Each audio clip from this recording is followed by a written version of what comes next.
My dear children, myself Gaurav Tomar.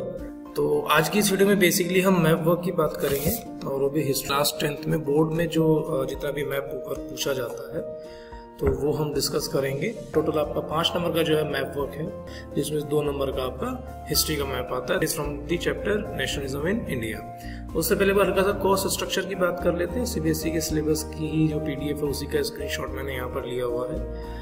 Indian contemporary world, that is your history, 20 marks, contemporary India 20 marks, democratic politics 20 marks, and like understanding economic development, that is 20 marks. total आपका paper बनता है that is of 80 marks। चलिए तो अभी हम आगे बात करते हैं मैप वर्क की। जो हमने बात की है हिस्ट्री में टोटल 2 मार्क्स का मैप होगा।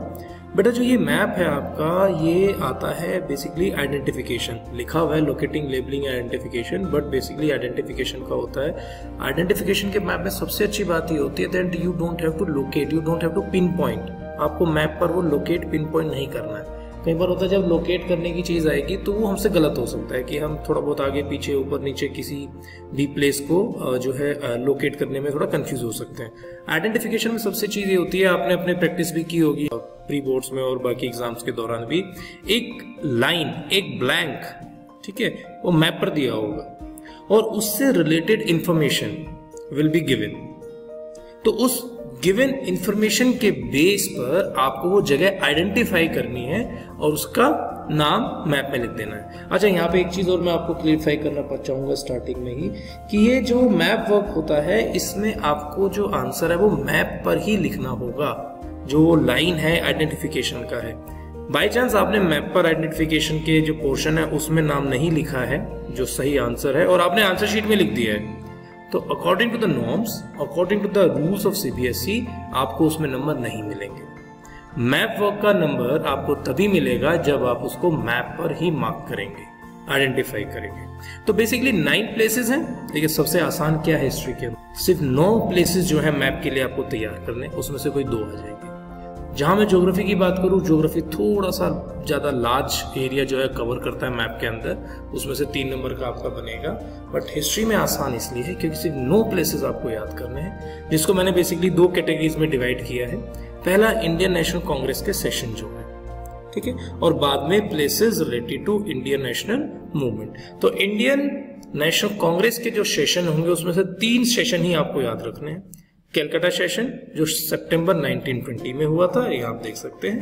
Then we have Nagpur December 1920 and Madras. तो चलिए अभी हम इन सारे तीनों लोकेशंस को, तीनों कांग्रेस सेशन को मैप पर एक बार देख लेते हैं। मैंने जैसे आपको बताया कि इसको 2 पार्ट्स में डिवाइड किया है, तो यहाँ पर हम सिर्फ नेशनल कांग्रेस के सेशंस की बात कर रहे हैं। One is Calcutta September 1920।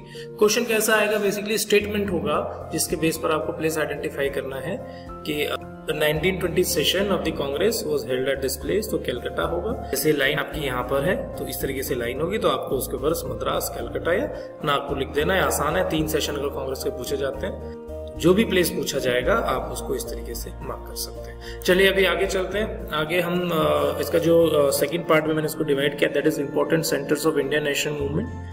Important centre, देखिए ये सारे के सारे जो इंपॉर्टेंट सेंटर्स है, ऐसा नहीं है कि हमने सिर्फ मैप के लिए अलग से तैयार किए हैं। हम पूरे चैप्टर के अंदर अलग अलग आंसर्स में अलग अलग टॉपिक्स के दौरान इन सारे सेंटर्स को पढ़ चुके हैं। जैसे अगर हम बात करें पहले इन 3 प्लेसेस की, चंपारण, खेड़ा, अहमदाबाद।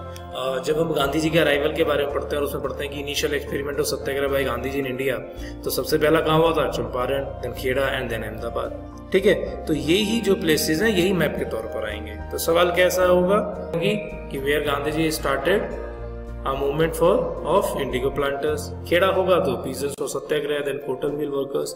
तो इस तरीके से आपको चंपारण, खेड़ा, अहमदाबाद। अमृतसर, इस चीज से तो आप भली भांति परिचित है, आप सब जानते हैं कि Amritsar place is related with Jallianwala Bagh incident, ठीक है, जो रोलर एक्ट के बाद हुआ था। देन चौरी चौरा, ये आपका किससे रिलेट हो गया, ये नॉन कॉपरेशन मूवमेंट से रिलेट हो गया।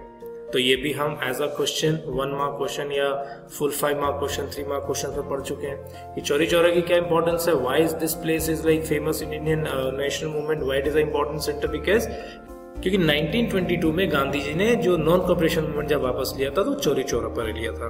Then the another place is Dandi. Dandi ये सबको पता है, दांडी मार्च, नमक कानून तोड़ा था, Gandhi ji broke the salt law, ठीक है, साबरमती आश्रम से चले थे और जो है दांडी पहुंचे थे, जिससे सिविल डिसोबीडियंस मूवमेंट की शुरुआत हुई थी। चलिए अभी इन सारे प्लेसेस को हम लोग जो है एक बार मैप भी देख लेते हैं। जैसे कि वो हमारे प्लेसेस इंडियन नेशनल कांग्रेस से रिलेटेड थे, तो ये सारे प्लेसेस आपके इंडियन नेशनल मूवमेंट से रिलेटेड है। 1 2 3 4 5 एंड 6, ठीक है। तो ये 6 प्लेसेस आपके हैं, ये 6 ही आएंगे। सारे प्लेसेस आप बहुत अच्छे से ध्यान दे लीजिए। हाँ, दांडी मार्च से रिलेटेड एक बार कंफ्यूजन आपको थोड़ा क्रिएट हो सकता है। वैसे कभी कभी साबरमती आश्रम पूछ लिया जाता है, लेकिन अब सिलेबस का पार्ट नहीं तो वो नहीं होगा। बट फिर भी अगर कभी बाई चांस क्वेश्चन आ जाए कि जहां से गांधी जी ने दांडी मार्च स्टार्ट किया था, तो आंसर इज साबरमती, और जहां जाकर नमक कानून तोड़ा था वो आंसर होगा आपका दांडी, ठीक है। तो अब ये 9 प्लेसेस, 3 इंडियन नेशनल कांग्रेस और 6 प्लेसेस ये आपके कौन कौन से, अमृतसर, चौरी चौरा, चंपारण, खेड़ा, अहमदाबाद, दांडी। मेरे बच्चों इन 9 प्लेसेस को आप याद कर लो। 2 नंबर पूरे के पूरे डन है। शोर्ट ये 2 क्वेश्चन आपके जो है वो पूछे जाएंगे, मैप में आएंगे तो 2 नंबर आप आराम से यहाँ पर अपने स्कोर कर सकते हैं। साथ के साथ लास्ट में मेरा सजेशन आप सबको ये होगा कि आप जो है मैप वर्क हमेशा पेंसिल से करेंगे, कभी भी आप पेन से अपना मैप वर्क नहीं करेंगे, ठीक है। चलिए all the best for exams. आजकल आपके बोर्ड एग्जाम चल रहे हैं, तो आई होप आप लोग अच्छा कर रहे हैं सभी एग्जाम में। बाकी सारे अच्छे होंगे, टेंशन वाली कोई बात नहीं है। जितना भी क्लास में पढ़ा है उसको ध्यान रखो, सब अच्छा होगा। गॉड ब्लेस यू ऑल, खुश रहो। Thank you so much.